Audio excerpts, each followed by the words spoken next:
जय राधा माधव कुंज विहारी।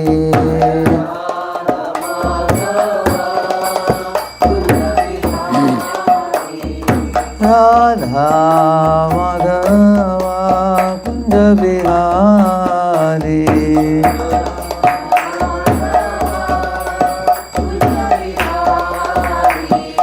गोपी जन वल्लभ गिरिवरधारी।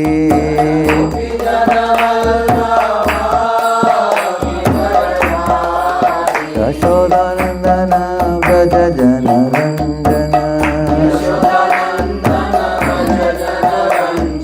यशोदानंदन व्रज जन रंजन।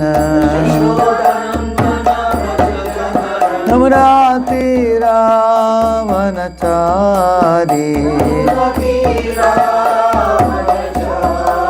हरे कृष्णा कृष्ण कृष्ण हरे हरे। हरे राम राम राम हरे हरे। कृष्ण हरे Krishna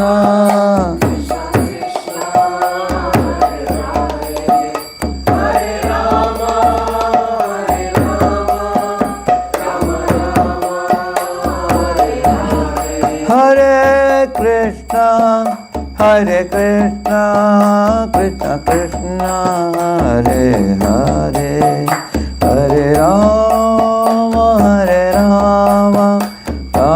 Rama Rama, Hare Hare, Hare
संकीर्तन की अनंत कोटि वैष्णववृंद की श्रील प्रभुपाद की। ओम अज्ञानतिमिरन्धस्य ज्ञानाञ्जनशलाकया चक्षुरुन्मीलितं येन तस्मै श्रीगुरवे नमः। श्रीचैतन्यमनोभीष्टं स्थापितं येन भूतले स्वयं रूपः कदा मह्यं ददाति स्वपदान्तिकम्। वन्देऽहं श्रीगुरोः श्रीयुतपदकमलं श्रीगुरून् वैष्णवांश्च श्रीरूपं साग्रजातं सहगणरघुनाथान्वितं तं सजीवं साद्वैतं सावधूतं परिजनासहितं कृष्णचैतन्यदेवं श्रीराधा कृष्णपादान् सहगणललिता श्रीविशाखान्वितांश्च नमामि विष्णुपादाय कृष्णपृष्ठाय भूतले श्रीमते भक्तिवेदान्तस्वामिनिति नामिने। नमस्ते सारस्वते देवे गौरवाणी प्रचारिणे निर्विशेषशून्यवादी पाश्चात्यदेशतारिणे। वाञ्छाकल्पतरुभ्यश्च Kripa sindhubhya eva cha patitanam pavanebhyo vaishnavebhyo namo namaha. Jaya Sri Krishna Chaitanya Prabhu Nityananda Shri Advaita Gadadhara Srivasadi Gaura Bhakta Vrinda. Hare Krishna, Krishna Krishna, Hare Hare, Hare Rama, Rama Rama, Hare Hare. There are two sessions I had done. One is called as Overcoming Inferiority Complex and Overcoming Superiority Complex. Both are very important. And I will only briefly speak today. I may speak about 20 minutes or half an hour on each of them. We'll take some questions. It's a very big topic, but we will keep it brief, and then later on you can hear the lectures further if you want to know more. Today we will keep it a brief treatment to understand what it is.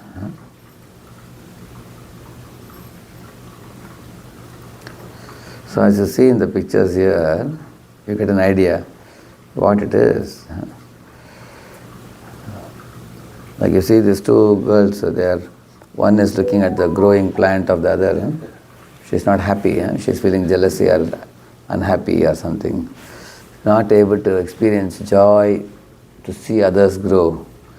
Generally it happens of people in the same field.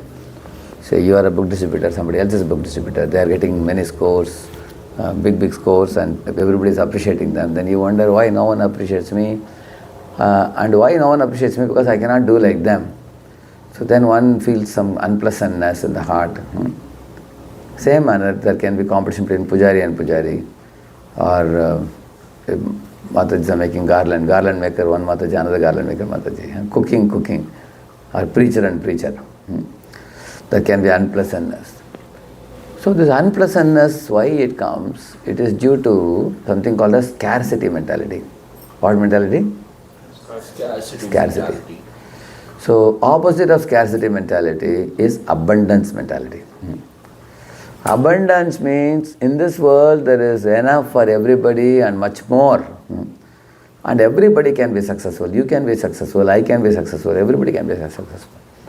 And scarcity mentality means the resources are limited, and if somebody else gets it, then I won't get. If somebody is being appreciated, then I am being neglected. Then one scarcity mentality makes one feel that, like once Gauranga Prabhu was telling, he had put 4 boys in serving prasad.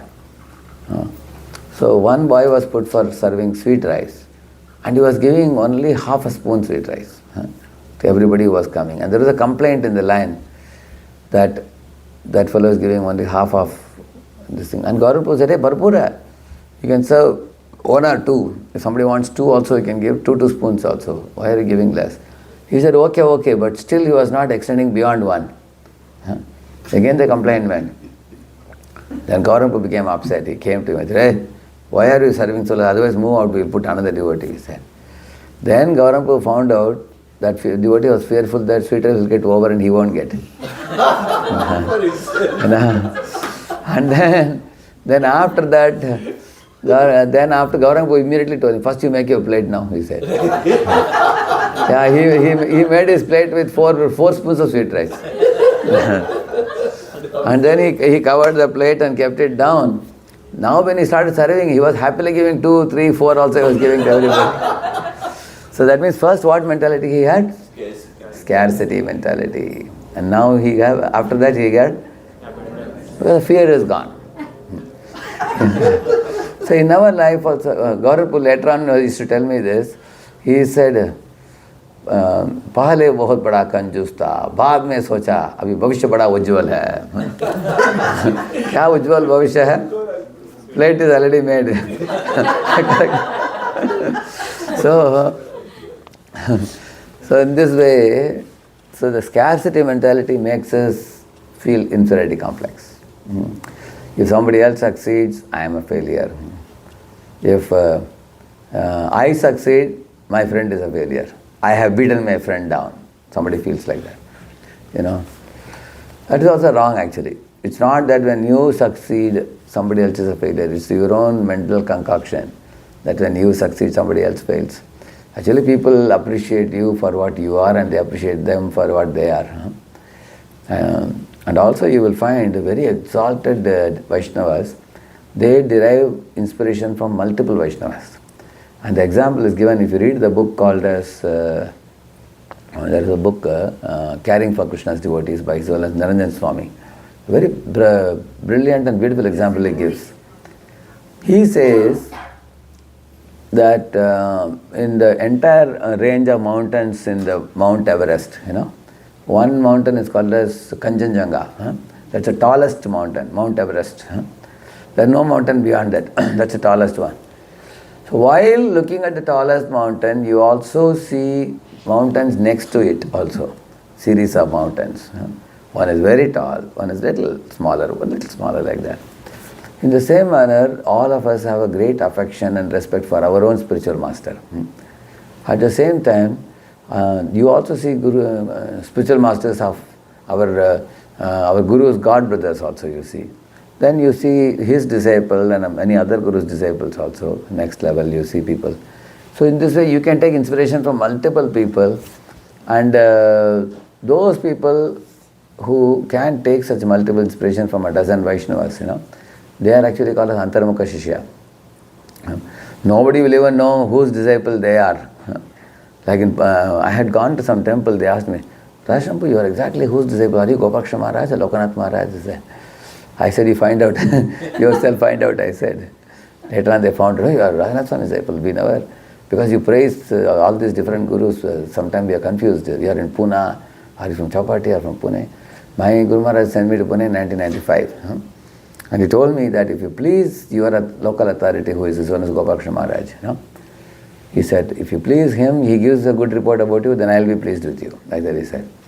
So, we can have great respect and affection for multiple Vaishnavas, and at the same time, you can feel a deeper connection with one's own spiritual master also. That is called as Antarmukha Shishya. Bahirmukha Shishya, what he does, he thinks that my guru is the best guru, my guru is the only guru, and nobody else can match him. So there was one devotee who went to Shamanand Prabhu and said, he laughed and said, Prabhu, so-and-so guru's disciple for the Vyas Puja has made 108 qualities of that guru. He has spoken little on each quality of that guru. And he laughed and said, how can there be so many qualities? Actually, Vaishnava qualities are only 26. How did he come up with 108? So many pastimes of guru he is saying, he is claiming. And that guru, I really wonder whether he has so many qualities. I think he is too emotional and too much exaggerating like that, he said. Then Shamanpu asked him, okay, tell me, how many qualities of your guru that you can write? He said, what are you asking, Prabhuji? I can write 1008 also. I can tell you so many things. And he started going on and on and on. And Prabhuji said, see, now you are very emotional now. You see, when it comes to your guru. You are joking him for making 108 qualities of Guru, and you are talking about 1008. So this shows your Bahirmukha Shishya means what? He thinks my Guru is exalted and everybody else is lesser than him. So this kind of thought process, what happens? It makes us very externally oriented, and we become extremely fanatical. So in the congregational ministry, there is one magazine which comes from Mayapur. There was one article by His Holiness Radhanath Maharaj there. In that article, it was written, one Maharaj's disciple came to him and asked, Maharaj, if somebody is glorifying his own guru to me, what I should do? Should I glorify about my own guru? Maharaj told him in response, you should also join him in glorifying his guru. So he said, Maharaj, that will make me feel insecure. Because he is glorifying his guru, I am also glorifying his guru. One side becomes like this and other side goes down. Maharaj laughed and said, this is a very narrow-minded understanding. Actually, all Vaishnavas are glorious in Krishna's eyes. And if you are a mature devotee, you will join hands with him in glorifying his guru without any hesitation. So, it is only the insecurity that makes us feel that if I am glorifying someone else's guru, then my guru becomes small. This is because Who is my Guru? He is my Guru. What Guru? You understand the meaning of that? This is coming from the ahankara, that my Guru has to be great because he is whose Guru? My Guru. So that it is more of ahankara actually. But when one goes beyond this ahankara, false ego, then actually when you give up the false ego, we can very liberally, joyfully glorify Vaishnavas without any hesitation. In the spiritual world, there is no insecurity or inferiority complex because Mandara Gunda Goravat Pala Champakarna Punnaga Naga Bakulambuja Parijataha Gandhe Archite Tulasika Varnena Tasya Yasmin Tapassu Manaso Bahumanayanti. In this verse it is said, Mandara, Kunda, Korava, Utpala, Champaka, Arna, Nagakeshara, and Bakula, and lotus, and lily, and Nagakeshara, all these flower-bearing plants which have very fragrant flowers, they all are glorifying Tulasi Maharani. Because Tulasi doesn't have a great flower, she doesn't have a great fruit, but she's a great devotee. That's why they all are bowing down. That means tapassu manaso, bahumanayanti, it is said. They all have a mind which is very pure and free from inferiority complex. So they very joyfully, happily glorify Tulasi without any reservation. Any devotee who glorifies other devotees without reservation has no inferiority complex. He feels, and initially what we all should do, start it with lips at least, before it happens in the heart. At least you glorify with the lips, and then slowly it will come to the heart also. Because the more we glorify other devotees honestly, and you hear their glories also without hesitation, then the inferiority complex will go away. Similarly, there is one more verse in the same series. Paravatanya Brita Sarasa Chakravakadatyugaham Shashukatittirivarhinamya Kolahalo Viramate Chiramatramuchair Bhringadipe Harikatami Vagayamane. So this verse says that there are sweet singing birds like parrots and cuckoos and peacocks and many other birds, and Chakravaka and Karandava, many birds. So they all sing very sweetly in the spiritual world, and their sounds can be heard in the spiritual world. Like in Vrindavan also you hear like that. Who sings like this? Peacocks, isn't it? And the cuckoo, coo, coo, coo, like that. Who is this? Cuckoo, And the parrot is a little difficult to copy, So, all these sweet singing birds, when they see the bumblebee flying and coming from Narayana's garland, it has seen the beauty of Narayana, smelled the fragrance of Narayana's garland, and then it's coming. It is very eager to share that with somebody. So, but what is the sweetness of singing of bumblebee? Zzz, it makes sounds, correct, no? So, but all of them become kolahalo viramate, it is said. They become completely shant. They keep quiet and they want to listen. Like yesterday, our Gopal Hari Prabhu had come to the college program, right now? Our IIT program. He and his wife and 2 children had come. So he and his brother are very exalted and very learned devotees. Very brilliant also. And they have a weekly program. He does about 70-80 people come for that. Every week, a lot of people like to come and hear because very scholarly devotees, both of them. Scholarly and humble devotees. Gopal Hari Prabhu and Radhika Raman Prabhu. Gem like devotees. Their mother, Arudha Mataji, came to Pune. We arranged many programs for her in Pune. So, now you will see that such devotees, now what does he need to come and learn? That too in a college program, one-time program, we are giving a basic topic yesterday. But you will see that similar to that parrots and peacocks, and they are eager to, hear the sound of a bumblebee. Even if a very junior devotee is giving, a simple devotee is giving, not so very great lecture, but they find some essence even out of it also. Like Lord Chaitanya is adoring one old Orison lady who was climbing on Garuda Stamba and his shoulder to see the beauty of Jagannath with great eagerness. Lord Chaitanya found her eagerness to be greater than his own. And Lord Chaitanya appreciated one South Indian Brahman also for his feelings about Parthasarathi Lord, isn't it? So these are exalted people who are free from inferiority complex. I am just giving you examples now to appreciate this point. Understand how there is a abundance mentality versus scarcity mentality. So people with abundance mentality think there are so many opportunities out there. I actually, it's like, imagine a huge cube of huge mountain of sugar. So every one of us here, say we all are ants, for example. You crawl there. You just pick up your, few sugar cubes and you push off, and then you can take that sugar prasad or whatever, you'll be happy. And you feel like that opportunities are unlimited. All Vaishnavas can exhibit their talent. And like recently, actually me and Gaurang Prabhu are being friends, we get to meet time to time in our travels.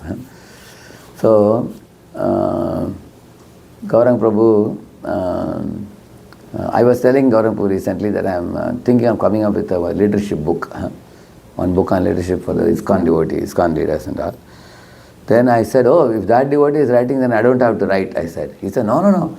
He said, we can have 100 devotees writing books on leadership. He said, because every devotee has a different perspective, style of teaching, the way of conveying. He said, you should write yours and he will write his, and others can also write. And he said, the karmis are bombarding the market with so many useless books, good for nothing books. And ISKCON devotees also, we should bring out a lot of books so that it will fall on somebody's eyes and they will benefit. So what Gaurang Prabhu is saying is what same point I am making here, that we should think like there's a huge mountain of sugar and you just have to pick up your lot and go. Krishna consciousness is unlimited. Then you have abundance mentality. And otherwise if you think, if I take one sugar cube, like Prabhupada gives example, in a honeycomb, Hare Krishna, in a honeycomb, lot of honeybees are there, and someday the honeybees also take chutti holiday, you know that? Just like you all have Saturday, Sunday off, no? Yeah. When they take off someday, Prabhupada says someday when they take off, they also decide to stay back at home and drink some honey.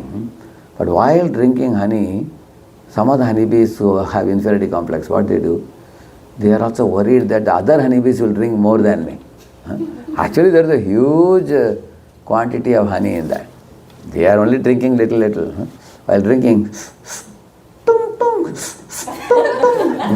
like that is sting also, other honeybees. So Prabhupada is saying this is one of the purports he says. He's a foolish honeybee. Actually, so much honey he cannot drink in one day also. He has collected it for years together. And while drinking, he is foolishly stinging the other honeybees. Similarly, in offices, some promotion is coming. As soon as promotion comes, people become so bad.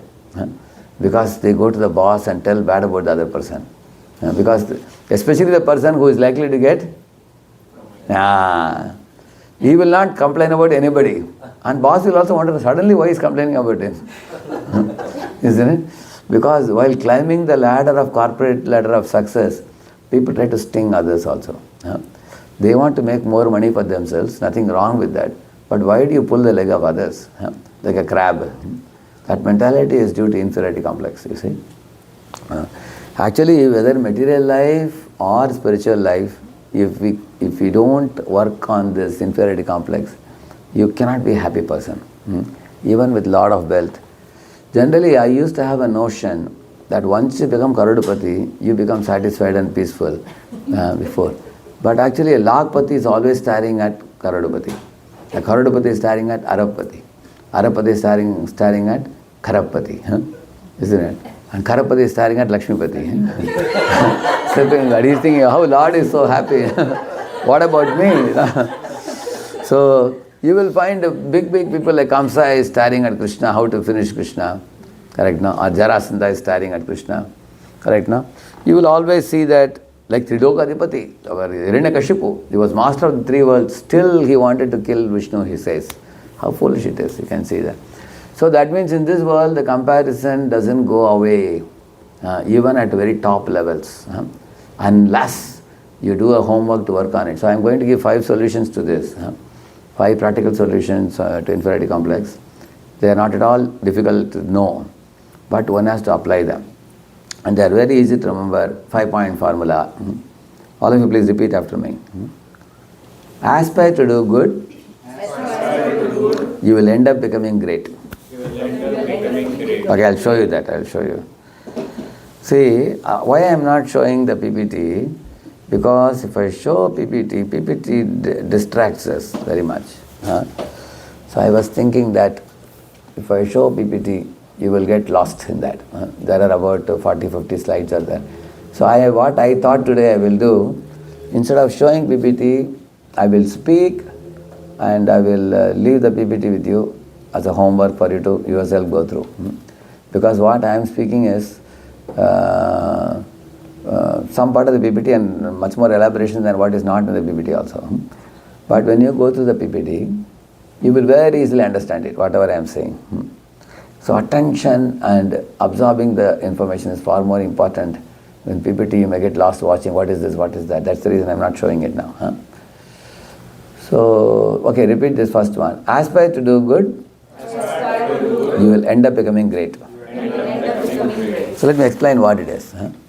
You see, Srila Prabhupada came to America. Did he come to America to become famous? Or did he come to America to do some great good to the people of the world, people of West here? Yeah? Which one? Second, isn't it? So, many people nowadays are more eager to impress the world than doing some real good. There are people who do little, but they blow it out of proportion in advertising what they did. You have seen that? Like for example, nowadays in Instagram postings also, the reality is one thing, but in the reel they show another thing. Like a woman looks very extraordinarily beautiful and attractive in the reels, but in the real life, if you see, she's somebody else. Correct? So we call it the real life versus real life. So in real life, they show themselves to be very, very great, simply to win the followers, impress the followers, isn't it? So in the same manner, nowadays many people go for boost reel by spending a lot of money, promote self-promotion, self-importance. So many gimmicks they do. You have to look into the eye of the audience and you have to move your hand like this and so many gestures and put the content like this and find out what are some of the weaknesses of the customers and you exactly attack that and appeal to their lower nature. It's a cheap popularity, you see. Through all these things you win millions of followers and things like this. It's just cheating business it is. So, and all these things when people do, those people will feel hollowness in their heart, even after having 1 million followers also. Or there are people who make money also in such ways also, devious ways, correct? No? They will never be able to sleep peacefully. They have to take sleeping pills at night, because anytime income tax lady will come if they earn money like that. So, and the first point is, those who aspire to do, I'll tell you many names, those who aspire to do good. Say for example, Gandhi in India, even in school days, my experiments with truth, he writes. I try to be a truthful person. He also used to feel that, goats and chicken should not be eaten. They are very poor creatures. They are also living like us, So one day, his friend gave him a piece of meat, and Gandhi refused to eat it, but his friend pushed him very much and put it in his mouth, and Gandhi spat it. And that night he got a dream of goat coming and making sound. Hey, why did you try to eat me? Ma, ma, ma, he was making sound. So next day morning when he got up, he said, he took a vow that I will never touch meat. No matter how much my friends push, I will never eat meat. And he strictly followed that when he went to London for barrister also. Correct? So the point is, you will find when he finished London barrister and returned to India, he started practicing as a lawyer. So outside his office he put a board, I will only fight for truthful cases, and if your case is You are asking me to fight for you by giving me money. I don't want your money, but I'll only fight for your case if it is truthful. And he was sticking to that. So do you think many cases will come to you? Not many came. Few would come. Because most people actually spend money so that they can ask the advocate, lawyer to fight for the wrong case, correct? No? Cheating case. So one man Gandhi was defending in the court, but in the course of defending him, he came to know that that fellow has told him some lies. As soon as Gandhi recognized that he has told lies, immediately in the court he said, I'm sorry, I take back the case, because right now I came to know that he has told a lie. Momentarily he became unpopular because of that, that he withdrew the case and he let down the candidate who came to him and paid him money and everything. But subsequently he became extremely popular as the father of the nation. Eventually. Why? Because the truth doesn't bring success instantly. It will bring success in the long run. And those who take shortcuts, they will become very popular in a short time.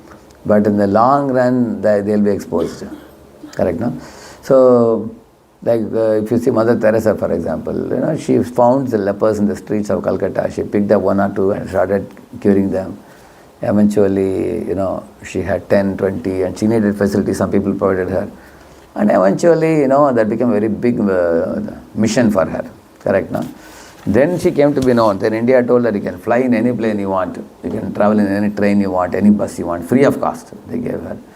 So the idea is, if you do good work, eventually Krishna will make you great. The world will recognize your good work. Or world may or may not recognize, but you will have the fulfillment of heart that I have done the right thing. Like whenever we talk of leadership, we immediately think in our mind, leader should be wearing a coat, suit, boot, tie, and that's the leader. Actually, even a mother is a leader at home.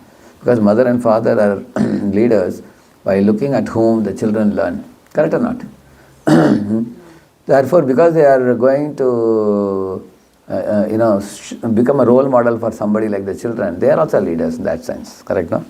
So you be a good mother, to be a good father, to be a good brother, to be a good sister. Like Lord Ramachandra was good in everything. Being ideal brother, ideal husband. So that itself is a success. Unfortunately, the modern day foolish society doesn't recognize that. It recognizes only somebody as quote unquote a big business leader. And that is why all the ladies also say, I also want to go for a job. One Mataji was asking a question in a class that, Prabhu, I have a couple of children and they always keep crying that I am not giving them time. Then I told her that, then Mataji, then why do you do job? You stay at home and just take care of them. She said, no, Prabhu, I have to go for a job. She said, why? So then I think maybe in your home, economically, you are all, not do so well off. Then if you need to bring money, then you may have to go for a job. I said, she said, no, my husband is making a lot of money. I don't have to work for making money. That's not the goal, she said. Then why do you do a job? Then she said, see, I am an MBA. He said, I have the passion to do a job. All my friends in my class are all in big positions in companies. They call me and ask me, hey, what are you doing? And I feel it uneasy to say I am a homemaker. I feel inferiority complex, that I am the only one not working. I told her, you be such a homemaker, a loving mother of 2 children, and a loving wife of a good husband. Call your friends to home, they all will give up their jobs. I said, they'll be happy at home. You pull them towards loving home. Then I told her, what about your mother? Was she having a passion to go for a job? She said, no. She was a homemaker. So you got so much love from your mother. What about you giving similar love for your children? Then she said, I never thought about it. She said, yes, think about it now. Isn't it? So in our school days, we had so much time with mother, father. Nowadays, children don't get time at all nowadays. So the point is, you try to do good, you will end up becoming great. But nowadays, most people don't know what is goodness. They only struggle hard to become popular. Somehow or by hook or crook, they want to become popular. People even nowadays make videos and put crooked titles, controversial titles, or explosive titles in order to make it viral, correct, no? Such a cheap popularity, you see. You can see that. Their goal is not to give some substance to people, which will benefit the people, help the people at the ground level. These people are simply, you become popular with a hollow message. There is no substance there. In fact, it unnecessarily breaks the head of people and wastes their time also. So, therefore, that's the first thing I told you about Srila Prabhupada or Martin Luther King or Nelson Mandela. See, Nelson Mandela, he was in jail many years, you all know that. When he came out, somebody asked him, generally when somebody is in jail for 8 years, 10 years and all, when they come out, they often are found to take revenge against the enemies. Correct, no? Are you going to take revenge? He laughed and said, what are you talking? Huh? If I take revenge against the enemy, then how am I different from the enemy? He said. So there are many noble people in the globe.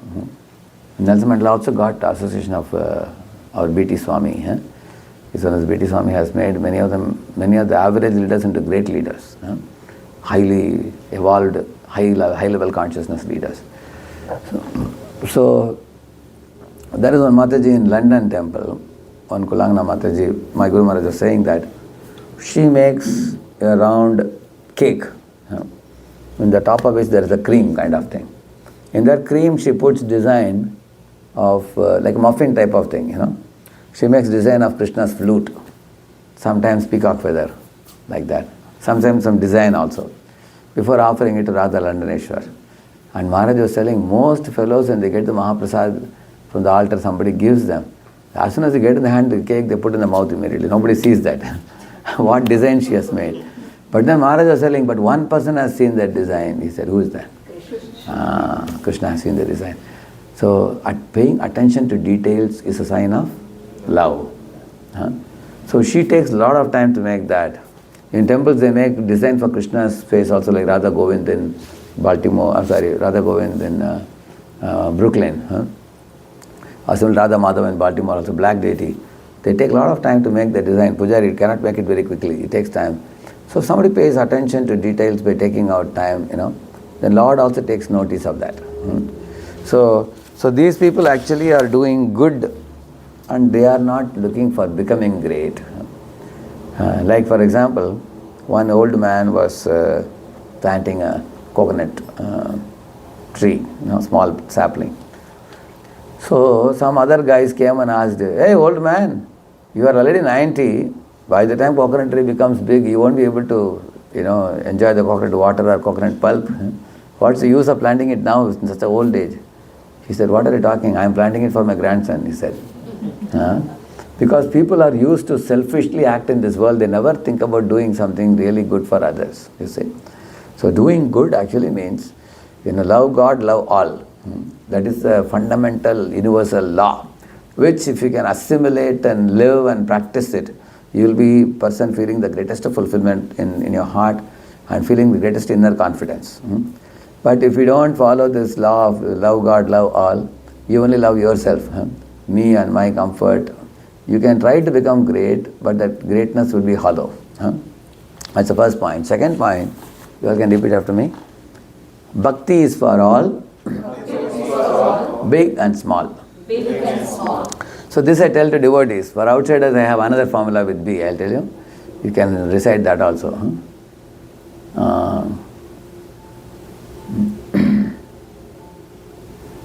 Big and small have the potential to stand tall. So when I go to schools or colleges, I use the second one. Because they may not know Bhakti is for all, big and small. So I tell them, what I tell them? Big and small have the potential to stand tall. What is the meaning of this? You see, you are big or you are small, big one can feel superiority complex and small one can feel inferiority complex, correct now? But both are foolishness. Because big can do certain things which small cannot do. And small can do certain things which big cannot do. For example, once a giraffe was running in the forest and he escaped somehow there from some danger. Later on the giraffe was breathing heavily and stood just below a tree. And a squirrel in the tree came out of the hole and he told giraffe, oh, giraffe, I admire you. See, I am sitting in a branch and you are standing on the ground, but your head is so tall, your face is here and I am such a small creature. You are great. And the giraffe told him, I also admire you. He said, why? You see, when you face danger, you can run into the hole. I can't run like you.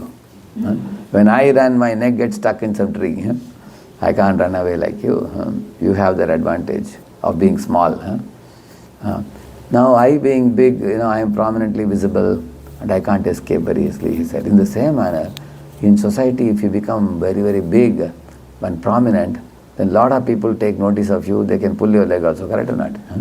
How many of you are aware that big people face many challenges also? Yeah. Correct? They face challenges.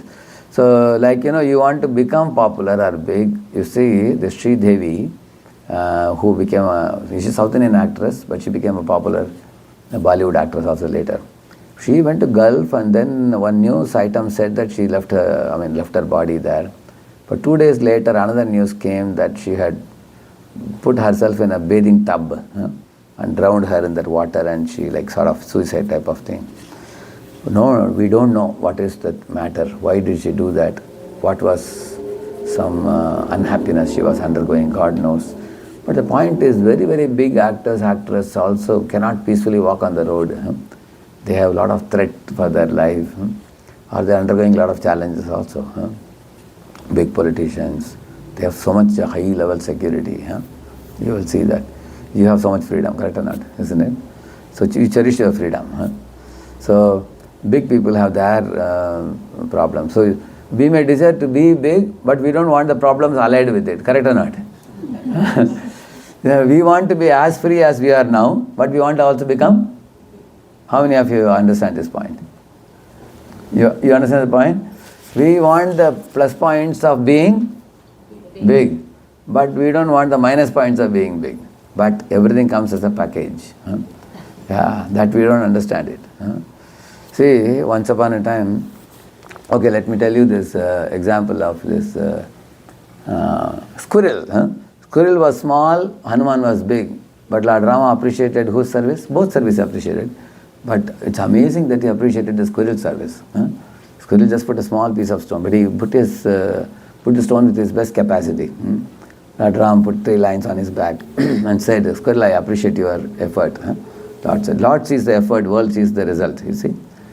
So, also you find another example of big and small.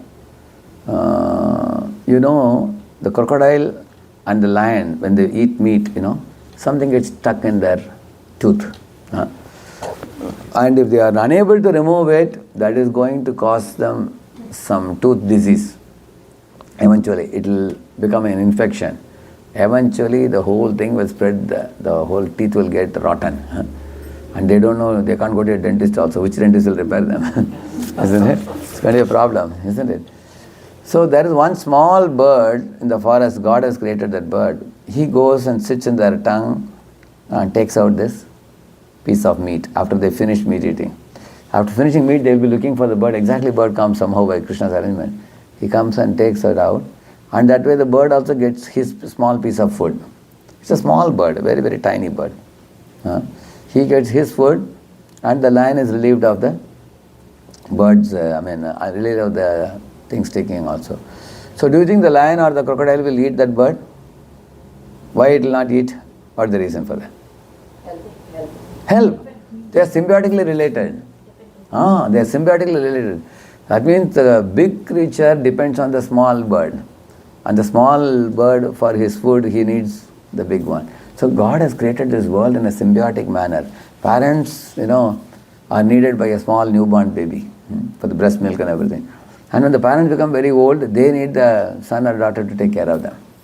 It's a symbiotic relationship like that. Similarly, plants give us oxygen. We give them carbon dioxide. They're mutually related, correct, no? They are symbiotically related like that. So in this world, everybody is mutually dependent on each other and absolutely dependent on the Supreme Lord. So on the Supreme Lord, everybody is absolutely dependent. We have no freedom at all. He is Swatantra and we are Paratantra.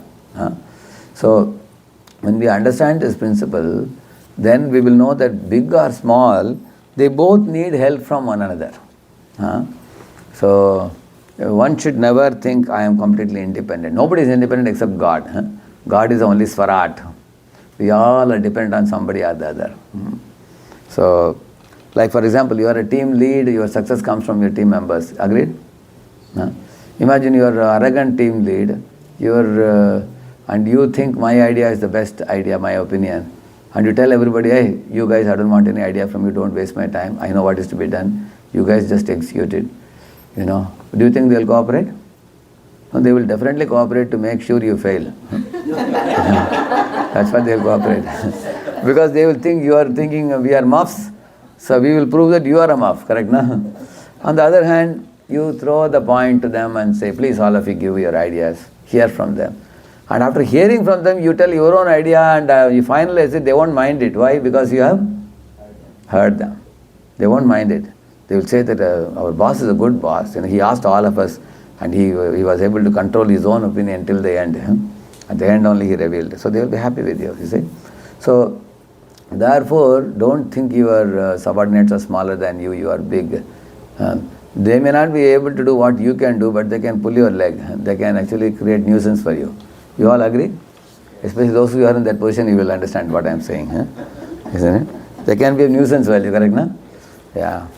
So, therefore, big and small have the potential to stand tall, I said. Both have their, like you heard the story in Panchatantra. Once a lion was sleeping and the rat was disturbing, and the lion got wild, he captured the rat, and then the rat cried out and said, sir, please don't eat me. Lion said, what is the use of eating you? If I eat you, it's not even enough for breakfast also. You will go to one corner of my belly.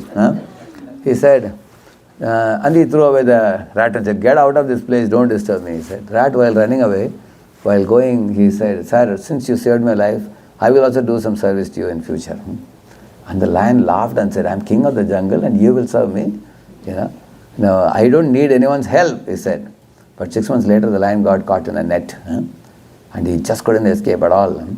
At that time, the rat observed the situation and he went there and cut the net, because he has got a teeth. God has given him certain type of teeth with which he could cut the net. Then the lion understood, he is small, but he saved my life. So big and small have the potential to stand. Right one. Third one, Bhakti is for all, big and small, I told you. Why? Because there is one famous song in Vrindavan you must have heard. कौन कहते हैं भगवान काते नहीं, बेर शबरी के जैसे खिलाते नहीं. कौन कहते हैं भगवान सोते नहीं, माँ यशोदा के जैसे सुलाते नहीं. कौन कहते हैं भगवान नाचते नहीं, गोपियों के जैसे हम नचाते नहीं. कौन कहते हैं भगवान आते नहीं, द्रौपदी के जैसे हम बुलाते नहीं. कृष्ण गोविंद गोपाल गाते चलो, मन को विषयों से विष से हटाते चलो. So in this song, how many of you understand Hindi? Most of you understand, okay. The song says 4 characters. 4 characters, all are women actually in this. The Draupadi, she called Krishna in such a way Krishna came. Yashoda put Krishna to sleep in a golden palna in such a manner that cradle. Krishna slept peacefully. Similarly, Bear Shabari. Shabari was giving tasted berry fruit, bear fruit, and Lord Rama accepted it, correct? No? Similarly, the elderly gopis, associates of Yashoda, they all brought some laddu and rock candy, Mysore pak and everything, and sat in a circle and made the little Gopal dance. They told him, if you dance, we will give you different items. Krishna said, why dance? I will sing also. I will sing and dance. He sang and danced, and when he clapped hands, they also clapped hands. So, great acharyas have admired these elderly ladies. They could make God dance. So in this way, the whole pastime explains this point, that big and small, like I was telling you, have the potential to stand tall. These ladies are simple village ladies, rustic ladies, but they could control God, while jnanis and yogis are not able to control God. Big fellows, big time fellows. So, Bhakti is for all, big and small. One can be like a poor Sudama. Bhakti, anybody can practice. A 5-year-old Dhruva can practice, 5-year-old Prahlad can practice. Poor Sudama can practice. Anybody can practice. So that was the second thing. Third thing, please all of you repeat this. Compare yourself with yourself. Compare yourself with yourself. Like a man who is jumping in the pole vault. Can he compare with the bodybuilder? In a pole vault, you take a stick and then you jump over it. For that, what do you need? Your body should be how? Very thin. If you are not thin, you can't jump so high. On the other hand, a bodybuilder has a hefty body. He cannot do pole vault. He can do. So each of them can do their own thing only. So don't compare yourself with another person doing another thing. Foolishness it is, isn't it? Like, a painter cannot compare himself with a singer. I cannot sing like him. It's foolishness because you are a painter. You paint and you flourish in that field. Don't try to imitate somebody else. Similarly, singer may sing well, he may not be able to paint well. So Lord has created everybody differently, right? No? Uniquely. Just like you see this jasmine. What is the specialty of jasmine flower? It's fragrant. Even if you keep it in another room, it's very fragrant. And if you see the sunflower, it looks very elegant. Big, bright, like a smiling sun. It looks very attractively. And you take a lotus, for example, it has a lot of honey, fragrance and beauty, correct? No? Every flower has its own uniqueness. So don't talk about what they don't have. Talk about what they have. Then they can be happy, you can be happy also. So in comparison, when you do, that is where the inferiority complex becomes increased. When you make comparison. I don't have what? Like, once a young boy, a 20, 25-year-old boy, was taking 4 Puran Polis he was taking. Puran Poli? Puran Poli is a big one. Inside which they put some stuff. What is that? Is it channa? Is it? Yeah. Channa they put. So there was another older man who was 60 years old. He was watching this fellow. My Lord, he is eating 4. I am only eating quarter or half. So now so this old man was telling, how will this fellow digest? He is taking 4. I told him, see, look at your age and look at his age. He can digest 2 more also. He can take 6 also, he can digest. But you are a 60-year-old man, you should not eat like that. So while eating in your plate, should you look at others' plate or your plate? Look at your plate, because you are going to digest what is in your plate. Don't look at others. Similarly, you check what improvement you have made from the previous years and the current year.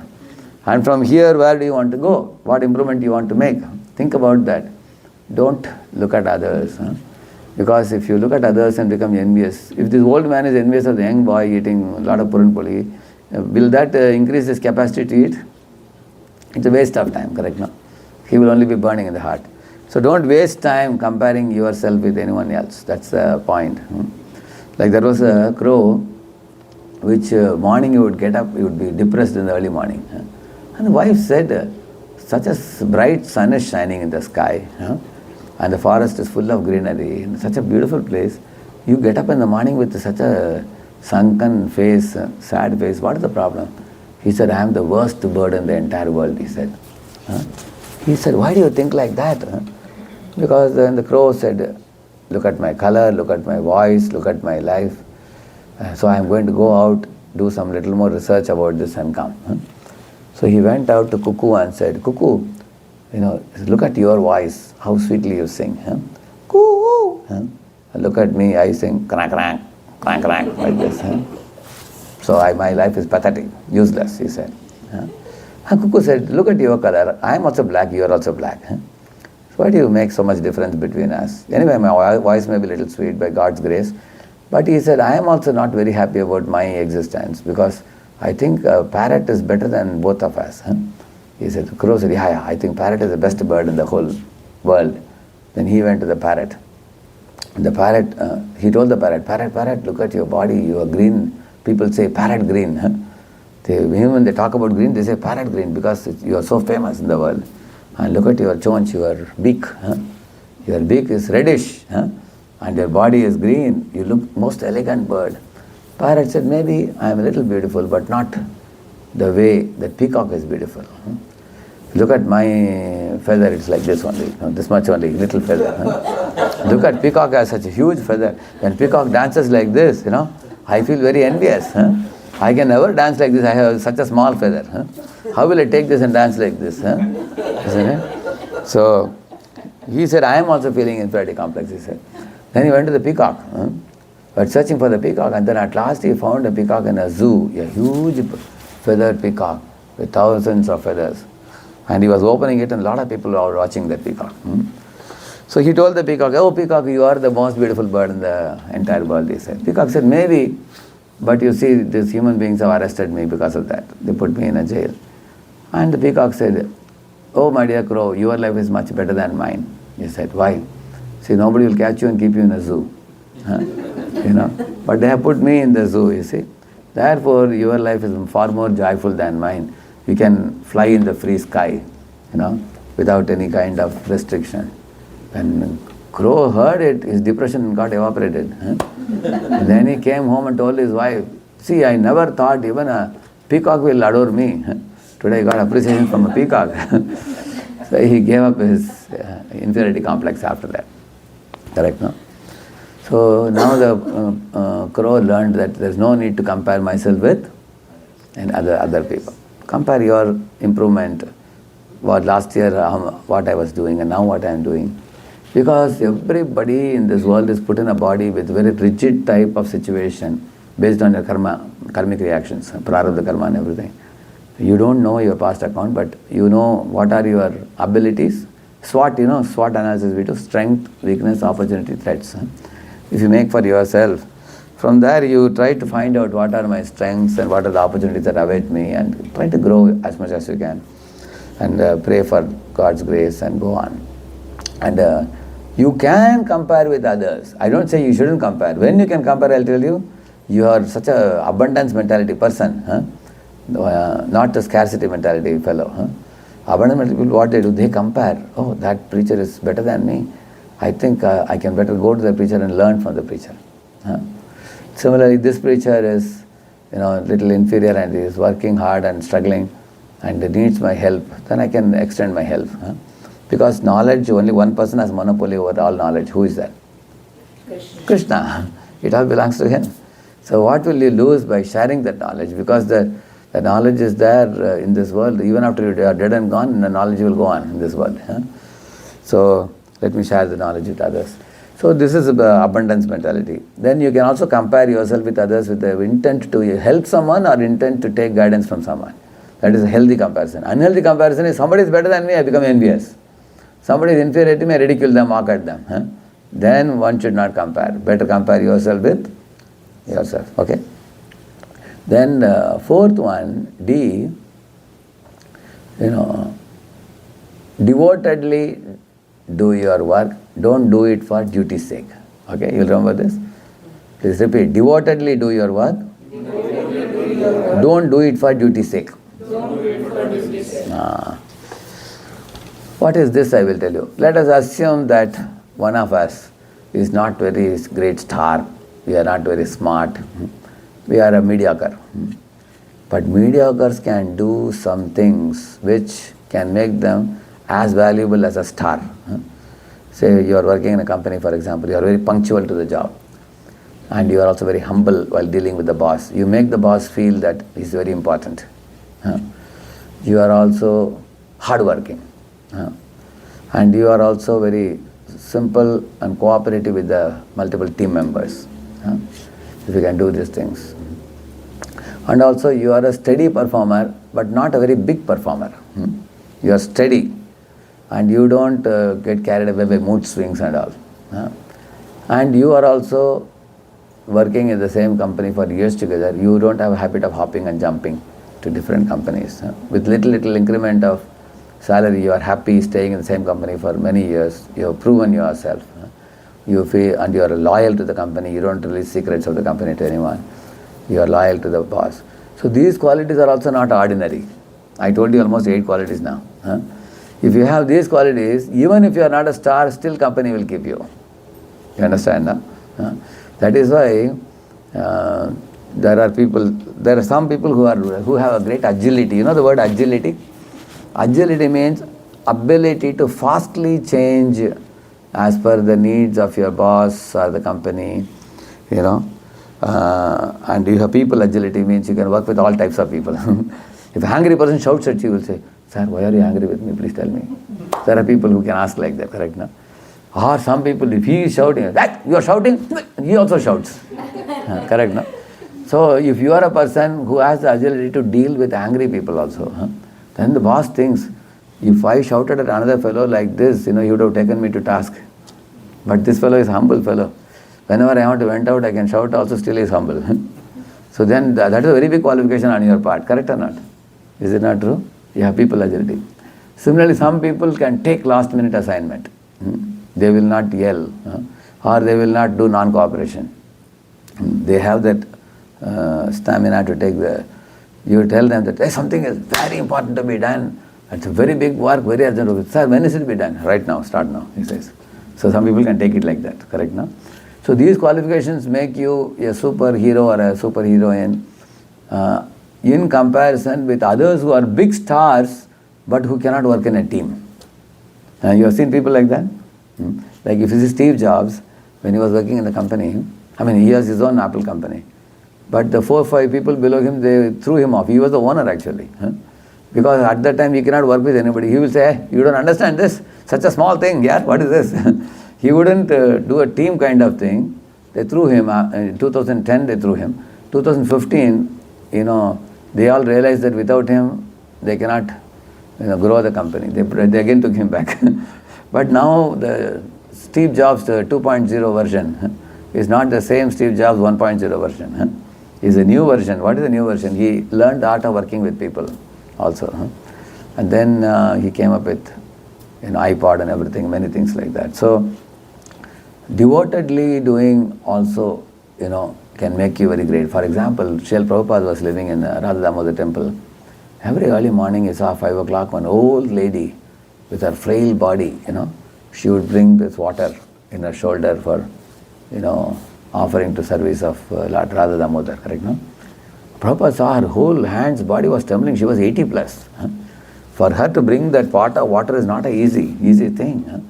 But with great difficulty she brought it, and there was no one to observe her service. She would come and keep it just outside the sanctum sanctorum. Pujari will be inside dressing the deity, and he will come at 5:30 or 5:15 and he would take the water and go inside, correct, no? And Prabhupada says this old lady, she did not do for impressing anybody. She was doing it out of loving service to Krishna like that. And Prabhupada says she will definitely go back to Godhead because of doing the service devotedly. She was not doing it duty. What is the duty say? So he asked the devotee, Prabhu, why you are distributing Srimad Bhagavatam sets? Prabhu, we are supposed to distribute because Bhadra has come or Marathon has come. So supposed to distribute, what to do? Otherwise temple will catch us, ask how many are you going to distribute. Correct, no? So that is doing it for the sake of duty's sake. Correct, no? Yeah. Like in our temple we had this one policy that anybody comes before the Jayarada Madhava ends, on Sunday, they get the free coupon. And those who come after that, they have to pay some 40 rupees for buying a coupon. You ask somebody, Prabhu, how you have come to class on time? Prabhuji, we are supposed to come before the Jayarada Madhava ends. Otherwise we won't get free coupon. He said, of course now we don't have that rule, don't worry. You can come to Pune. In fact, now we are giving free prasad in the morning and afternoon for 300 people. It's full prasad it is. And evening we give khichdi and halwa also. There are many people who don't cook also at home, morning, evening. They can come to temple. Just attend the program in the morning, attend the class, take prasad, and you can even pack and take to office also. We have unlimited prasad now. In Pune, we have a FFL department now. I am telling you about the old days. That also the policy was for bringing people to class on time. That was the whole idea, not to deprive them of prasad.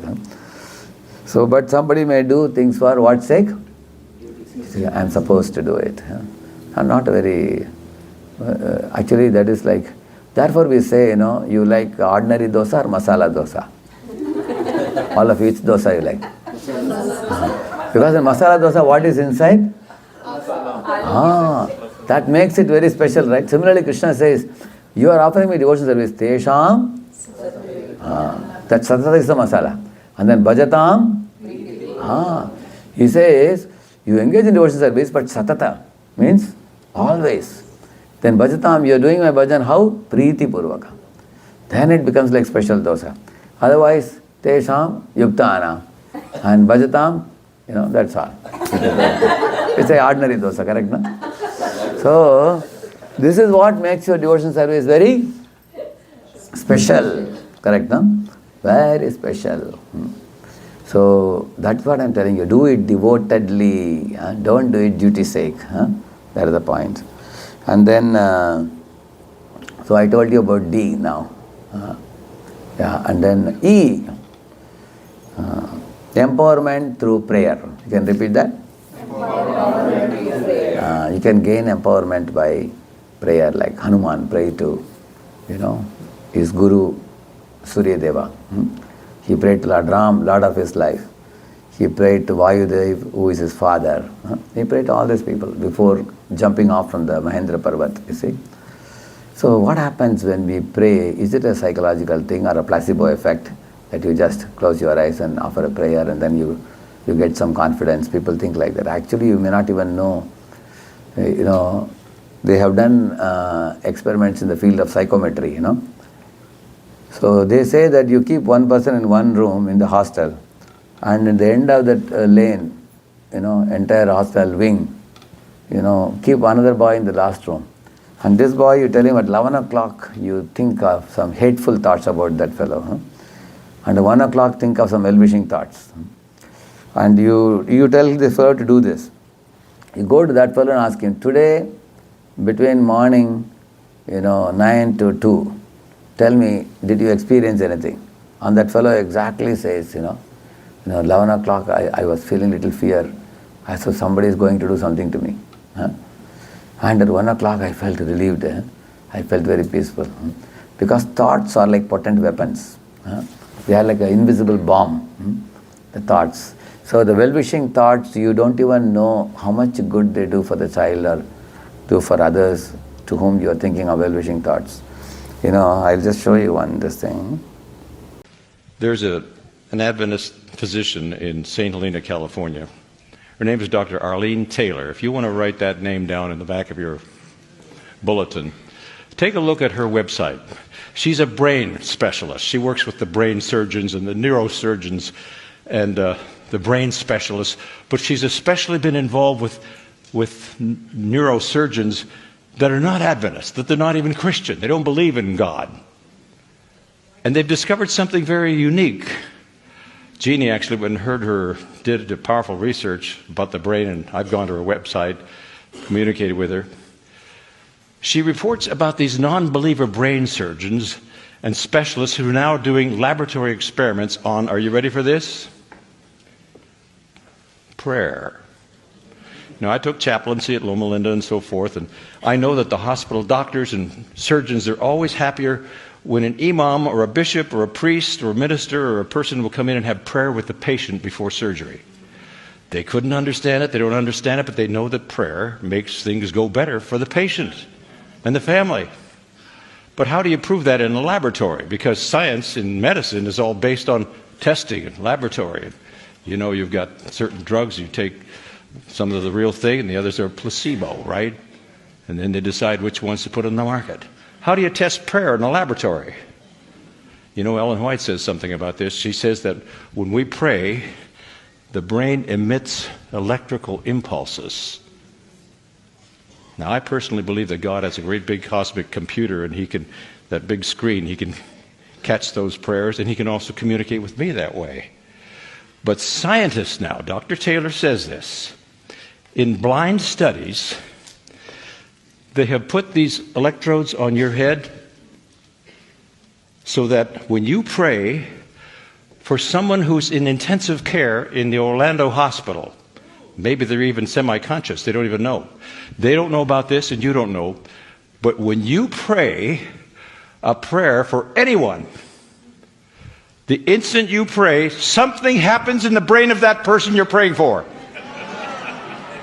That's scientific evidence now that they don't even want to go there because they don't understand this. It's something spooky. It's something mysterious. But there's power in prayer. And we're not praying anymore. Listen to this. I am not finished yet. Dr. Taylor has also discovered something else very significant. And that has to do with reading something spiritual, devotional. These brain specialists, and again, they're not Christian, they have no orientation with biblical, and they don't understand this. It's spooky. But they have discovered when a person reads something devotional for just 12 minutes every single day out loud. You're not ready for this. And especially different kinds of prayer that are praise and so forth. They can actually change the brain cells, and that does amazing things. But reading something devotional, spiritual for just 12 minutes out loud every day, are you ready for this? Can actually reverse dementia and possibly impact Alzheimer's. This is science now, and they don't understand this. So they are studying nowadays in many laboratories about the effect of prayer, effect of reading. Actually, when you read the glories of the Lord, you can feel ecstasy, joy in your heart. When you read Prabhupada says, if you read Krishna book in the night while going to bed, you will get Krishna dreams. Prabhupada says. So, actually the spiritual substance has the ability to calm the mind and elevate the mind, purify the mind, nourish the mind. You feel super confident when you do that. So, and empowerment through prayer means, what is prayer? Prayer means the difference between what you can do and what God can do. It's like 1 plus infinity. Like Arjuna combined with Krishna, he did miracle. Prayer makes a human into Hanuman. Very powerful, impossible things we can do by prayer. So, in case, say, you are feeling some inferiority complex, that I am feeling very low and I am not confident and everything like that, then offer a prayer. And, you can, when you are offering a prayer, you can see that that inferiority feeling only goes away, because a child feels very safe and secure in the hands of the parents, correct, no? A child has no fear. If a boy is catching the hand of his father, he is not afraid of the dog or any other frightening thing around, correct, no? But if he is without the father, alone, then the child is very fearful. That's why with the prayer, you get the support, inner support, and one can. Actually, it's not just the psychological support. You also sometimes see people doing superhuman things through prayer. Like our Srila Prabhupada prayed to his Guru Bhakti Thakur. He prayed to Krishna also on the way to America.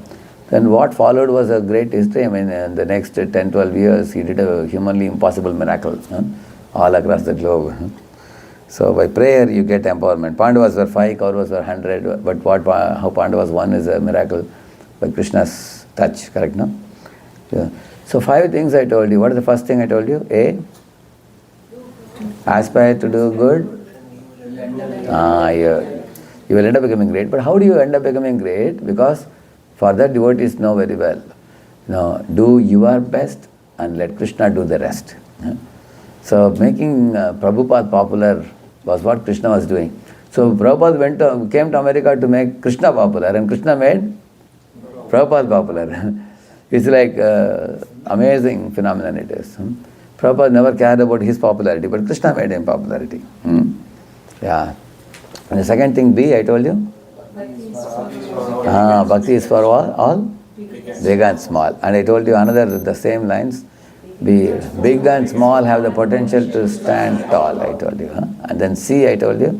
Compare yourself with yourself. And D?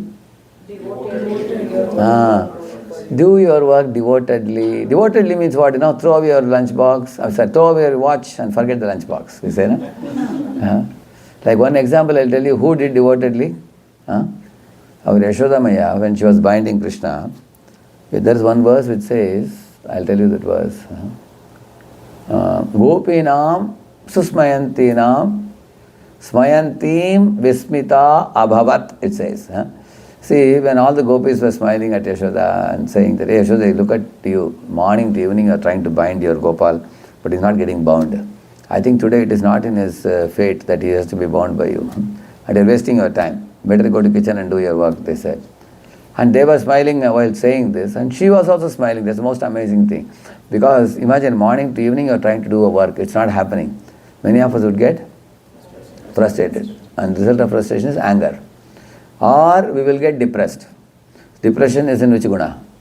Tamaguna. And frustration, anger is in Rajaguna. Correct, no? None of these two happened to her. It is said, Gopinam, Susmayantinam, Smayantim. That is Yashoda. She is smiling. Vispita.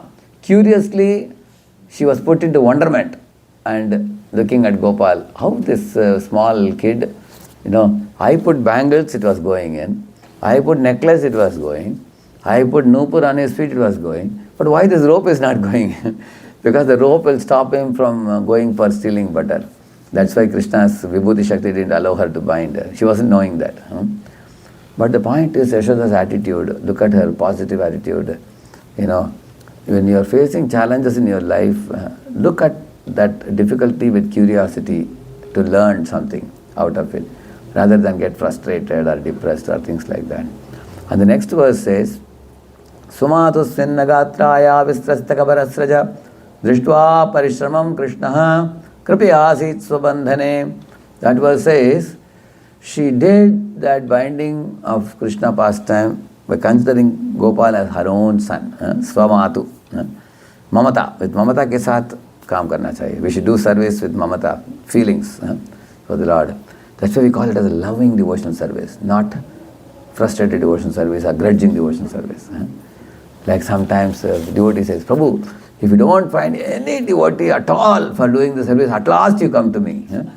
Some people say like that. No, then this devotee goes, he goes around for 10-15 minutes and says, Prabhuji, can you do this now? He says, Prabhuji, you couldn't find anybody? He says, nobody, Prabhuji. Oh, okay, Prabhuji, I will do it, Prabhuji. So, imagine Krishna will be crying tears. I think this fellow is going to do service. If you cryingly do, Krishna will also cry. I am sorry, my dear devotee, and I didn't want to trouble you. I know you are very sad. Isn't it? So, if you lovingly do, how many of you like to receive, service, like to receive something from somebody who lovingly does it? Correct, no? Correct, yeah. Correct, isn't it? Huh? Like my assistant was once calling in one of the places in India. He called, Prabhuji, tomorrow morning, 3 o'clock, we have to go to the railway station. 3:30, there's a train. Rashampu, you can take immediately. That other side person was speaking. I told this fellow to put on speaker. He put on speaker. He said, oh, really? Then my assistant was telling him that, Prabhu, you only brought Prabhuji 3 days ago in the early morning. That was also 3:30 train came. You brought. I thought that's why I called you, he said. And then this fellow was asking, did you check with the temple? Yes, they have a vehicle also, he said. Probably they have a vehicle, but there is no driver early morning. That is why they told, you take the vehicle if you want, we don't have any driver. Therefore, I thought you brought us that day, so if you can kindly put us back in the station. Then he said, okay, Prabhuji, but there are also other grihasthas who are eager to serve Prabhuji. So then he was telling that, Prabhuji, I don't know who are the grihasthas in your city, I am not very familiar. He said, I'll give you 2-3 names, Prabhu. You can try them out and mostly one of them will agree, don't worry, and all, and he gave. Then my assistant tried those 2-3 people. I was just watching what he does. He tried 2-3 people and then again he was calling. I asked, whom are you calling? He said, I am calling him only, Prabhuji. None of them could come so early in the morning. I said, don't call him. I said, no, Prabhuji, he told, if nobody else agrees, you can always. I said, don't go to him. I said, we will call for Uber, Ola, somebody, and we will go. So we don't feel like getting service done from somebody who is crying with the nose, You know what is crying with the nose? Like that. Correct? So, even if we don't like it, how do you think, Krishna will like it, correct? So that's why he says, Tesham Satatayuktanam Bhajatam. Lovingly you should do that. His Holiness, this Maharaj, our Hanuman Preacher Swami, he jokes like anything, amazingly. So when he came to Pune, he said, he was telling one devotee, you see, when you go back to Godhead to meet Krishna face to face, Krishna will look extremely ugly and you will be shocked, he said. Maharaj, Krishna is the most beautiful, he said. No, Krishna will look extremely ugly and you ask him, why are you so ugly, Krishna, here like this? With twisted face and everything. He said, this is the way you called my holy name.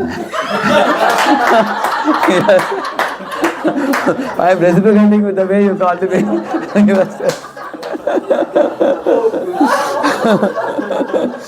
He was struggling to call me so badly. And he called me so cheaply, walking here, there, looking here, there. So for those who lovingly call me, I look very beautiful. And then Maharaj told everybody, don't worry, Krishna is always beautiful, don't worry. I was just joking, he said.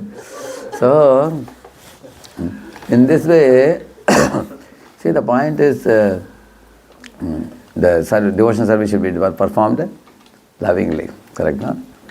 So, we don't do it for the sake of duty. We do it devotedly. And like Yashoda did it very devotedly. Putting sweat and toil. Prabhupada's devotional service was so pleasing to Krishna, you can see how he reciprocated in a very big way. Yeah. So if these 5 things we apply, even if we had inferiority complex, we can come out of it.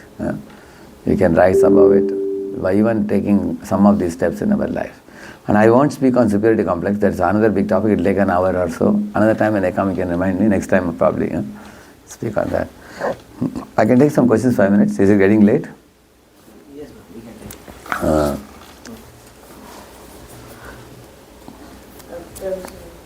Yeah. So from the Zoom or from here? You can ask, yeah. Okay. You can ask, yeah, yes. As always, enlivening your association and the message you always bring is like very, very refreshing. And so, Prabhuji, my question is like, we hear these in different ways, like how you told, but it is like reiterated in different ways. But when it actual situation is coming, like I remember Ajamil also, like he was seeing this scene and he was trying to apply the teachings. I mean, he was trying to remember the teachings. Correct. He was not able to. Yeah, and we also remember that, oh, we are in so much good association, daily we are doing sadhana, so definitely Krishna sends those kind of thoughts as well, that think, but still there is something burning inside, like deep rooted some problem is there, which causes to doubt other person, oh, they are somehow personally attacking us or something. And maybe we will not react to them because now we are learned in slowly Krishna consciousness, but still our heart burns. Yeah. And that feeling is not very good because that is not sustainable, and one point will come when we will burst out. Whenever we feel that type of feeling in relation to anybody and we are a little doubtful, we can keep a distance from them. And it is called as emotional distancing, we call it.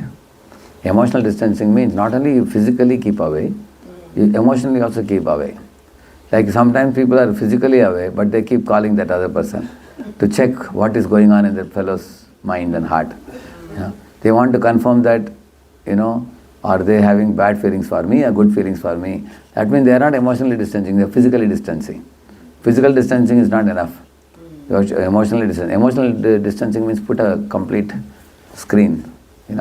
Don't interact with them, keep away. That is one thing you should do. Along with that, you have to find out new friends now. Because what happens with us, if you have limited friends, only 2-3 people, in that there is some toxic association in that. When you give up that, you feel very lonely. Suddenly, these were my best friends and they are like this. Now, where will I go now? Then not finding support, we again go back to the same people, which we should not do. Like there was one devotee, and the devotee was an average devotee before, but suddenly the devotee became very popular. Then 3-4 people in his circle became envious. Then the devotee kept away from those devotees. And then one has to make new friends amongst devotees. How do you make new friends? Very simple. Dadati pratigranati kuhyamakyati prichati bhungte bhojite chaiva. Shadvidam priti lakshanam. So you identify which are simple devotees and you will feel some upliftment by their company. First you find out. Invite them for prasadam. Then they may invite you for prasad. You can go and take prasad. And then you can read the scriptures together. Sometimes you can chant together. Sometimes you can celebrate festivals together. My Guru Maharaj told it's very easy to develop friendship with anybody when you do things together. Like Krishna and Sudama went to Gurukula together. And they went to forest together for fetching firewood. So he told all of us brahmacharis also, you, in the early morning you dance together in kirtan, you chant together, you read Bhagavatam together, take prasadam together. When the interaction comes, emotional bonds are formed. So you can form friendship with anybody at any point of time. Like even if you are in a community for say 10 years, and now you want to start a new friendship, it's possible. And we basically have to give them time, attention. They will also see that you are taking interest and they will also take interest. Identify people and give some, take out some time to connect with them because they're good people, nice to associate with. But we all have to be very choosy about association. Not just randomly accept anybody and everybody. Because some people are gossipers, they waste our time. Some people blaspheme, somebody is fault finder, or somebody talks useless talks. Or somebody, they delight in finding fault with temple management and things like that. And we don't have time for those things. Otherwise our quality time for Krishna consciousness will be spoiled. Correct now? So we can just ignore those people. Ignoring those people doesn't mean you talk bad about them. But whenever you say Hare Rama, people say no, Hare Rama, Hare Krishna, outside people, new people. Now what do we know about them? Similarly in the community of devotees also some people, Hare Krishna, that's all. We don't go close to them. We know that going close to them is explosive. It's not good for us. Then we don't have to show them that I am not interested in you. But saying Hare Krishna, wishing them is not a bad idea. But we don't spend quality time with them. Dwell time you will give with those who will uplift you. Correct now? In this world you come across 4 types of people. People who uplift you, people who are toxic, people who are neutral, people whom you see from a distance but you had no connection with them. Like that Bhagavatam says that. So people whom you see from a distance, they never said even Haribol to you or you never said Haribol to them. You see also people like that sometimes. But with them we have no interaction. Then the neutral people are coming in your life, but there is not much closeness with you. They may just say Hare Krishna Mataji, that's all. You don't know much about them. And the other 2 people are people who have come very close to you. People who can uplift you or people who are toxic people. So toxic people you have to take time out to keep them away. Yeah. And then those who are uplifting, we get more closer with them. Because they are helping us. Correct? Yeah. Like for example, people like Gauranga Darshan Prabhu or Amarendra Prabhu, Gauranga Prabhu. So these are all good souls. I took out some time to connect with these people. They came to Pune. Like Gauranga Darshan Prabhu calls me to GV and we invite him to Pune and Hyderabad. Actually those whom we know for confidently, for sure, they are good souls, we can increase our interaction with them more. By increasing, simply by inviting to each other's place. And like Gauranga Darshan Prabhu invited me and took some podcast, he made one podcast. And he arranged a 2-day workshop for all brahmacharis there. I did that. Similarly, we invite him to Hyderabad, he does many programs.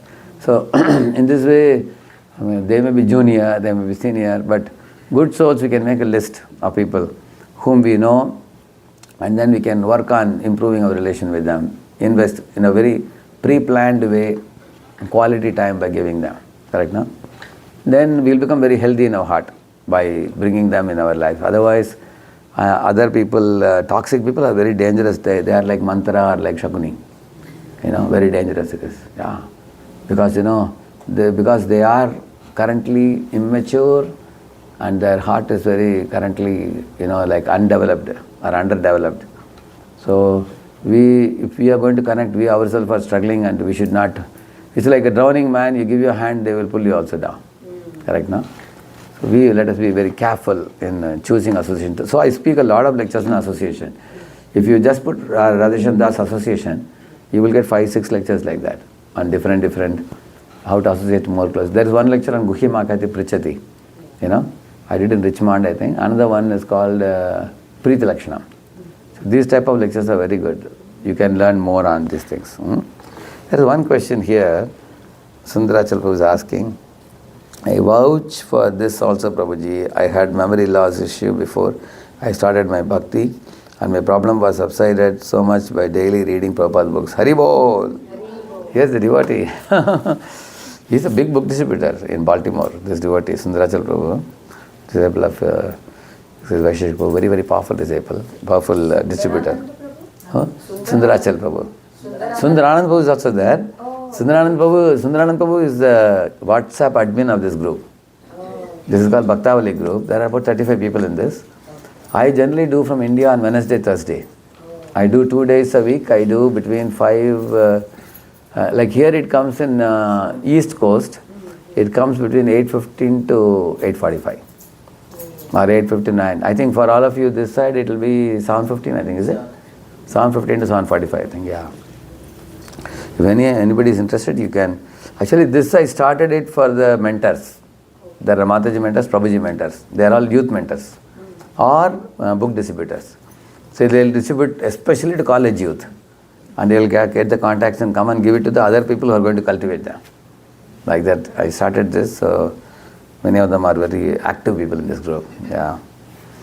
In that sense, I also want to tell all of you here, also briefly, very quickly, I have a vision paper called as Youth Preaching in West here. I have given it to Paramatma Prabhu. Correct, no Prabhu? PDF I sent you. I think. Vision 2025. And what we are trying to do in America here. I will tell you in next 2-3 minutes briefly and I will conclude my talk. You see, in Prabhupada's times, there were hundreds and thousands of devotees thronging our temples. But now in the recent past, we are seeing that in the last several years, the number of devotees becoming full-time in the temple has drastically nosedived, it has decreased. And the congregation also, it's nothing wrong that somebody is not a full-time devotee. They can live around the temple and serve. That also has nowadays. So in my travels, I observed that many temples are starving for want of manpower, devotees. Many of the old Prabhupada disciples, Prabhujis, their hands are trembling, carrying the plate of deity, dressing the deity. In LA, for example, there are some congregations staying near the temple and assisting the temple. They have requested those congregations purposefully that you stay and help us. That's what they are helping. But what I was thinking was, in 2019, GBC asked me to go as a global duty officer to America. The goal was that go to as many temples as possible and help them increase their manpower, both in terms of brahmacharis in the ashram and then students staying in the temple or near the temple, some 20-30 students staying, and assisting these old proper disciples in services also. Not just the morning dressing the deity and all that, but also Mangalarati, Narsingarati. Youth can easily dance and sing. They can beat mridangam, they can play harmonium. In the evening they can put a book table and register the names for this thing. Both boys and girls can do these things. So in each of the ISKCON temples, I am going to dozen places. I am going beginning with Boston, Brooklyn, Baltimore, then Richmond and Cincinnati and Columbus and Pittsburgh. And in South, there is Austin and Houston and Dallas and San Jose and Seattle. These are the places I am going. In all these places, we want to make boys, one center for boys, one center for girls, very close to the temple. And they can come to the temple. So initially we want to, whenever I come, I do one-time program in the college. Yesterday we did in IIT, Chicago we did yesterday. From that we generate a new lot and then we cultivate them. Like men cultivate the women, men cultivate the men and women cultivate women, like that we do. Initial programs can be together also. We don't mind boys, girls coming for a few programs, maybe 1 or 2 months. But after that, Mataji's, we request them to take for the girls because once the students become a little more serious in 1 or 2 months, then they want mentoring and all, guidance, personalized guidance. So it will be good if girls get from the ladies and the boys get from the men. So we are looking for such preachers. Sundaranand Prabhu was the first person in America when I came here. After the Boston, when I was traveling to different places, Sundaranand Prabhu came forward and said, Prabhuji, in our community we have at least 10-12 people. I'll assemble them all if you can give a meeting, he said. The afternoon he brought 14 people. And those 14 people have faithfully remained till now. Half of them are book distributors and other half are youth preachers. Like we have Gopajana Priya Mataji, is very famous preacher of girls there. She is here also. Gopajana Priya Mataji, this Paramatma Prabhu's wife also wanted to know more about girls preaching.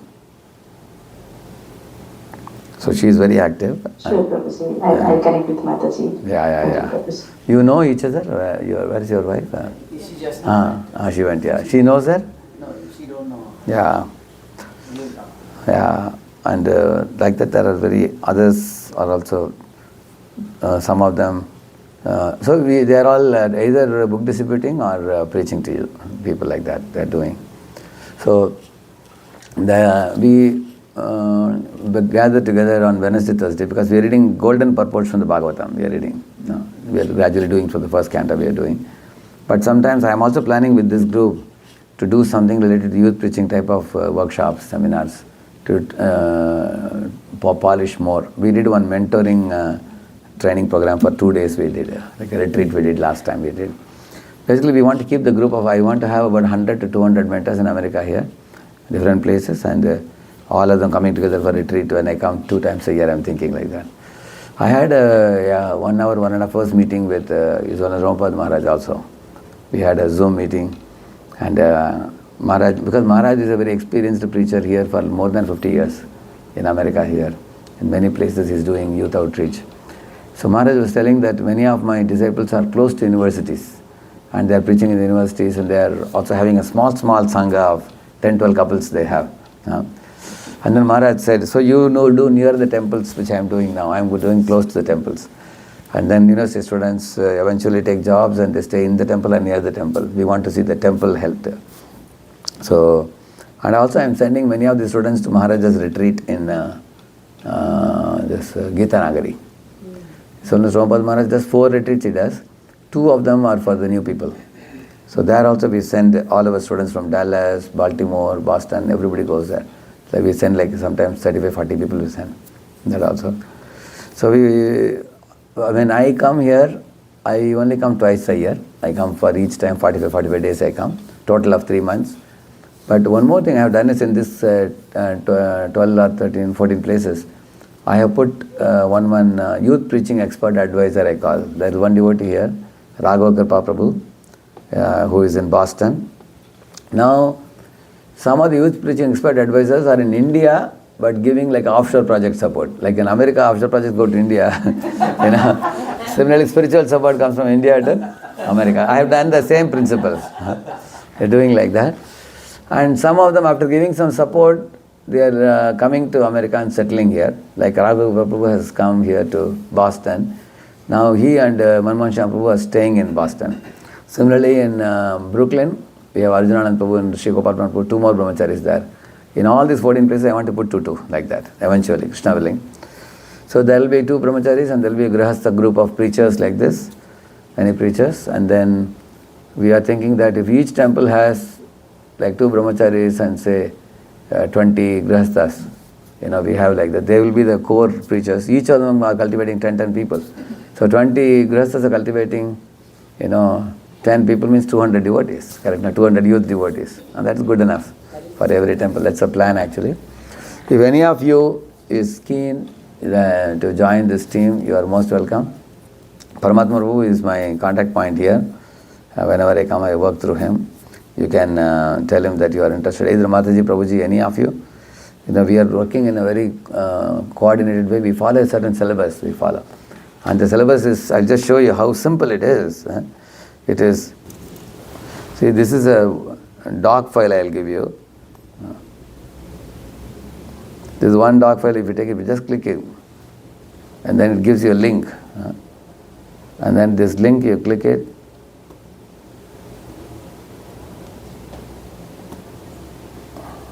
Yeah, it's coming now. See? As you see here, your Discover Yourself course is the first course we do. There are 8 sessions in that. You are able to see that, all of you? Yeah. And then see course 1, course 2, each 5 lessons or something. Total of 75 lessons are there in this. So each of it, you just have to click the link and get the lesson. So if you click any of this, for example, if you are clicking on Spirit of Bhagavad Gita, it immediately link comes. You click it, it will take you to this thing. You see? Here takes the website directly. You don't have to go to website. It takes you to website. And here if you click this, here you get the PPT, you get PDF, you get a YouTube lecture corresponding to that. All materials are ready-made, available for you at your service.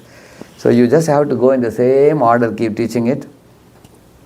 As you keep teaching it, this whole thing will take you 2 years to teach them. So 2 years if you teach them, by the time they come to how many rounds? 16. Correct. They come to 16 rounds. So in this way, your candidates will come to 16 rounds, and after that you can go for Bhakti Shastri. So So, and also yearly we have like 2 retreats, 3 days each, 2 or 3 days we take them. It will become clear for you when you go through this syllabus. If any of you is interested, I want to get started. How many have chanted 16 rounds here? How many are initiated here? Initiated devotees? Most of you. Very good. Yeah. Most welcome.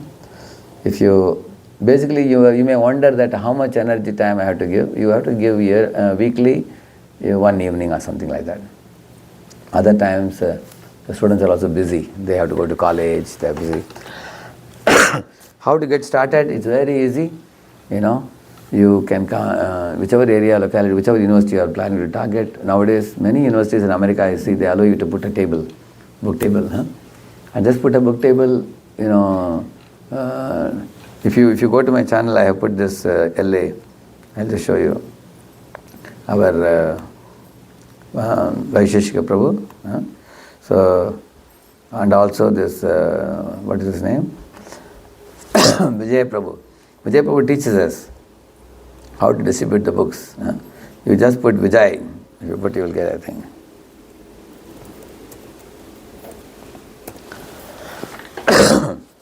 This is Vijay Prabhu, you see. He's teaching us how to distribute books. You can learn that from. So how to go to university and how to book books. I took the video of that. So in this way, distribute books, get new candidates, or if you have programs, in some of your programs there may be youths also, boys, girls coming. You can start with that. Start with a handful, it will multiply. We don't want to do mass preaching, we want to do personalized grooming. Which can grow. And I will always be available to you to serve you. What I do is, I am available to all these 14 places. But once you become fixed up in a particular temple, there are other devotees who are fellow preachers from whom you can get a lot of guidance also, back and forth, correct, no? Yeah. So thank you all very much for your time. Today I took a lot of your time in the morning time. It's a little late for you. I'm sorry. Many of you have to go to office today, right? Yeah. I can get to introduce some of these devotees. Who knows them all? Yeah. He is Shuddhanidhi Prabhu. Hare Krishna. Yesterday I was telling that. So the Zoom devotees, thank you very much. So many of them are still hanging around. Dalitangi Mataji is here. And also Manmohan Prabhu, Raghogopal Prabhu, Rishik Prabhu. Rishik Prabhu is from where? Rishik Prabhu? From Dallas Prabhu. Okay. And Swarup Prabhu is from Houston. Swarup and his brother. Okay, Sundarachal Prabhu. Thank you all very much. Hare Krishna. So next week thing, I'll send a message to Sundaranand Prabhu, okay? I will look at my calendar and tell you all. Haribol. Haribol Prabhu, thank you, Hare Krishna. Thank you. So, you can tell Prabhuji, yeah. So he is the Shuddhanidhi Prabhu. Yesterday he discussed Next about one of the groups, Aspire. So Correct. one of the key persons. Okay, very good. Wonderful. Initiated and started the desire to teach. Very good, very wonderful. Participating in those sessions which So he will learn and teach. I was telling yesterday, each one teaches one while being taught by one. That's our formula. You learn now and then you can keep teaching also parallelly also. That will make your own understanding more stronger also. Very good. He is what Nidhi? Shuddhanidhi. Shuddhanidhi Prabhu, yes. Very good. And he is Namaruchi Prabhu. Hare Krishna. Okay. I heard about you. Yeah, correct. Yesterday I was telling him he is in the DT ministry from Lakshma Kawach Prabhu. Correct. Very good. He was also part of our education Okay. department. Okay. You know about him. Manamaya Krishna, very well, yeah. Yesterday we spoke to Manamaya Krishna was a very senior devotee from Pune many years ago. At that time you had one child or 2 children you had? Prahlad and the younger one. Correct. Okay. Yes. Now all 3 are grown up now? Okay. The last one, what is her name? Radhika. How old is she? She is 16. 16, yeah. And Prahlad is how old now? Prahlad is 25. Okay. He's finished his college now? Yes. Okay. And then Prabhu? Prabhu Ashutosh Priya Prabhu. I know, sir. He has been around all the programs I've been seeing. Yeah, okay. He is Ram Raghav Prabhu. He is the host. Okay. And he is the director for children education. Oh, here, Both Prabhu and Mataji. Okay. Yeah. So that Which part of India you belong to, Prabhu? Indore? Okay. When did you come here to US? 2010. Okay, that's it. You have been in Chicago only always? Good, very good. So your Sunday school has how many children now? 16 children in Ishwari temple. Uh-huh. And about 12 children we are doing one here also, which we call Locally here. This is about an hour away from the temple. Eventually you can take a church and develop this place into another temple, I think, is it? Which could be a satellite center of Kishore, I think. is the Plan. Here, how many people are there in the congregation here, approximately? Prabhu very distributed, like Far. one Bhakti Diksha, so 10 people in that Diksha, Okay, we have 2 more Bhakti, 3 in fact, 3 more Bhakti Diksha. Okay. So it's very segregated. Okay. Your home is close to this place? It's 40 minutes from here. Oh, still your Bhakti Visha is in temple only? It's in temple, and I don't know, there was one more devotee going to come, so that was the last place where we did, and there it is kind of Okay. very perfect. Okay. Oh, okay. Good, very good.